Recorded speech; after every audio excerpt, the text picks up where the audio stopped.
The len function is another one that we've seen a lot of. You have to pass it an iterable, and it will then return the number of items in that iterable. It works for a number of different types. So basically any iterable, it will work.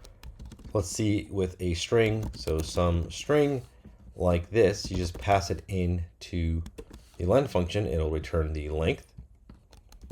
You don't need to create the object first and assign it to a variable. You can just pass it in like this. So here is, we're going to create a list. This is an empty list, which has a length of 0.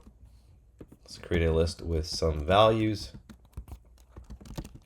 We can even have a list inside of a list. So in this case, this inner list is just considered one object.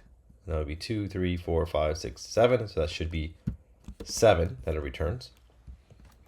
If you try to take an object, the length that is not an iterable, like 45, that doesn't work.